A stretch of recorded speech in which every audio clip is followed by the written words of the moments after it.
মিন্তি লেবারদের কাছ থেকে যে হয়তো আমরা 30 টাকা ভাড়া খাই, ভাড়ার পরেও কিন্তু আমরা তাদের পাশে কিন্তু আমরা সবসময় আসি, কারণ বিভিন্ন দেশের লোক আসে এই জায়গায় কারণ বাজার কাজ করতে, তারা তো অসহায় হিসাবে আসছে, তাদের পাশে সহায়তা যতটুকু করা লাগে কিন্তু সার্বিক সহায়তা কিন্তু আমরা আসি তাদের পাশে। দেখা গেছে মনে করেন যে আজকে আমরা এই জায়গায় আসি, নিঃশ্বাসে কোনো বিশ্বাস নাই, যে কোনো মুহূর্তে আল্লাহ নিতে পারে, সবারই তো যাইতে হবে। যদি আমাদের কোনো একটা লেবার মিন্তি অ্যাক্সিডেন্ট কিংবা রাস্তাঘাটে যে কোনো একটা দুর্ঘটনা ঘটতে গেলে উনার তোক দিয়ে যত রোগ নেওয়াল আমরা নেই। যদি মনে করেন যে রাস্তাঘাটে একটা মিন্তি আমাদের অ্যাক্সিডেন্ট হয়েছে, খবর পাইছি, তাহলে ওই মিন্তি আমরা নিয়ে যাই মেডিকেল, নিয়ে চিকিৎসা করায় যত টাকা লাগে তখন আমাদের মালিক পক্ষ থেকে দিই। এবং কি যে একজন লোক অসুস্থ হয়ে গেছে, অসুস্থ হওয়ার পর স্টপ করছে, লোকটা মৃত্যু হয়ে গেছে, এই লোকটা বা এই লাশটা আমরা বাড়ি পর্যন্ত পাঠাই। জি, আমাদের একটা মালিক সমিতি আছে, আমরা সকলে মিলিয়া একটা লোক যদি মনে করেন দুর্ঘটনা ঘটে কিংবা কোনো অ্যাক্সিডেন্ট যে কোনো মুহূর্তে মারা যায়, ওনার বাড়ি পর্যন্ত পাঠাইতে যে খরচ কানকা হুনের, এটা আমাদের সমিতির তরফ থেকে ওনাকে দিয়ে আসে। বিভিন্ন দেশ থেকে আসে, বিভিন্ন ডিস্ট্রিক্ট থেকে আসে।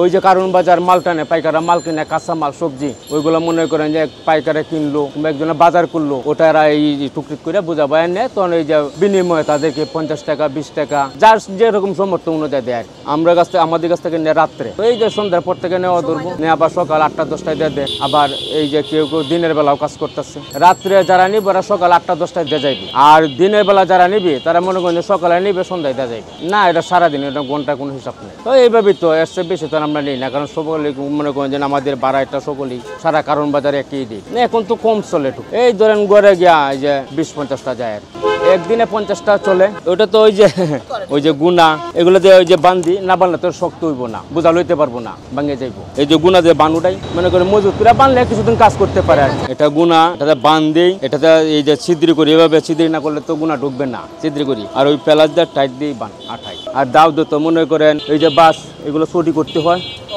এগুলা দাও দিয়া এগুলো ছুটি করতে হয়। এটা হচ্ছে মনে করেন যেহেতু ব্যবসাটা শিখছি, এটা হচ্ছে আমাদের মনের আবেগ। শিখছি তো প্রায় 20 বছর ধরে আমরা এই ব্যবসা করতেছি। এখন তো যেহেতু ব্যবসা শিখছি নাকি, এখন যতদিন আসি আল্লাহ রাখছে ততদিন তো করার ইচ্ছে, আল্লাহ যতদিন করায় আর কি। লাভ এটা দিয়ে আমার সংসারই চলে। হয়তো দেখা গেছে আমার নিজের ফ্যামিলি চলে, এটা একজনে কাজ করতে লয়ে গেল, উনাও যদি মনে করেন যে 500-1000 টাকা কাজ করে টুকরিটা দিয়া, তাহলে উনারও তো একটা ফ্যামিলি চললো। আমরা এই হিসাবে কিন্তু ব্যবসাটা করতেছি।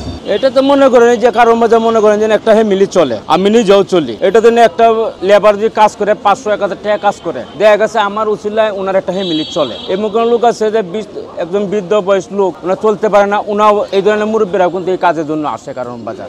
এখন আর ব্যয় কি, এখন তো মনে করেন ব্যবসা বাণিজ্য এখন বেশি একটা সুবিধা না, এই কোনো রকম খালি চলে যেতেছে আছে। দেখা গেছে আমি খরচ পাতি করে মাস শেষে 10-20 হাজার থাকে, যে একজন লোকের সকাল থেকে সারাদিন কাজ করলে 8টা-10টা বানানো যায়। আমি তো সারাদিন শ্রম দিই না, হয়তো দেখা গেছে 1-2 শ্রম দিই, যে হয়তো নিজের ব্যবসা।